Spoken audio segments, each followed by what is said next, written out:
Professor Donovan, what went wrong in the case of Ireland, and what are the future scenarios? Was the IMF the bad cop of the story?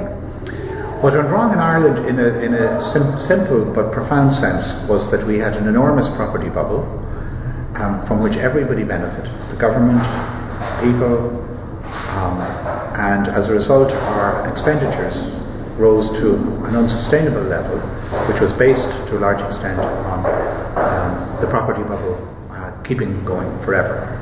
In other words, we had a very large party based on a property bubble. And when the property bubble collapsed, as is generally or nearly always the case, then we were in a situation where our revenues had collapsed, but expenditures, both of the government and of the economy, had remained very high. And so there was this enormous deficit, financial deficit, which in the short term was financed by foreign private lenders, but very quickly they decided that the situation was too risky to continue lending. And so they withdrew their lending. The European Central Bank stopped supporting our banks, and we had no alternative but to go to the IMF and the EU for an emergency bailout. Is there a way out? Was that the next question? What are the future scenarios? Yes. Okay, the scenario for Ireland depends a lot on what will happen in the euro area. I think Ireland is fulfilling pretty much all of the agreed measures that have been worked out with the EU and IMF as a condition for the bailout. But even with our best efforts, much will depend on what happens in the euro area most. You worked for the IMF many years. Are there any parallels to the joint EU-IMF rescue packages for Greece and Ireland? I think they're quite different. In Ireland, it's a relatively simple problem. It's a difficult problem and a very hard problem. But it's basically that we had a party for 5 to 10 years, and it was a great party while it lasted. But it was all based on a property bubble.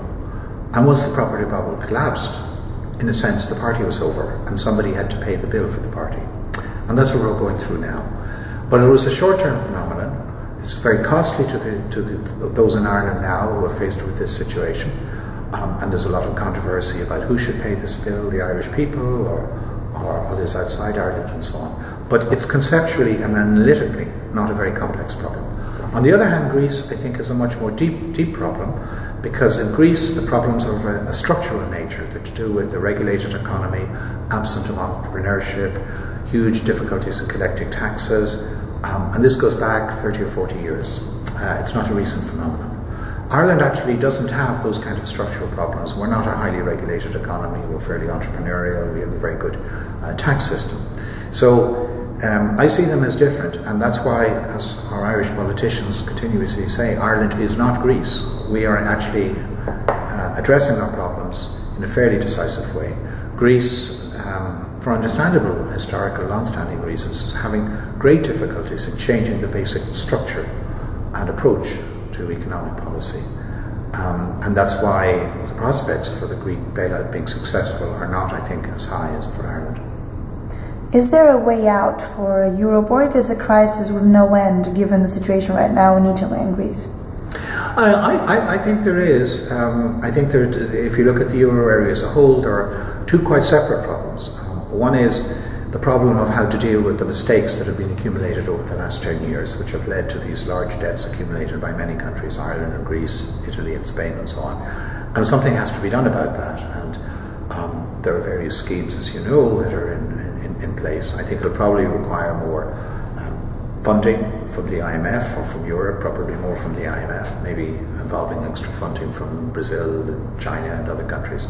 But that's a different problem from the question of whether the euro area can stay together or should stay together. Looking ahead, I'm not talking the next few years, I'm talking 10, 20, 50 years. And I believe that with the possible exception of Greece, and I stress possible, there's enough commonality in terms of economic and financial approaches among the remaining countries, the other 16, that actually they will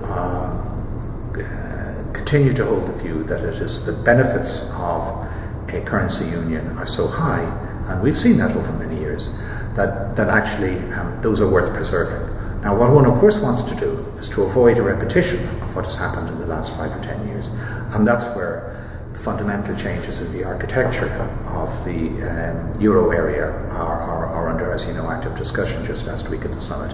And these involve putting in place a system which would prevent countries undertaking the kind of budgetary policies and outcomes such as in Ireland, which led to the crash, and also putting in place a fairly strong centralised system of financial regulation which will prevent what happened again in Ireland, but elsewhere, namely national financial regulators allowing banks to do what they did, which was to undertake very foolish lending over a long period of time.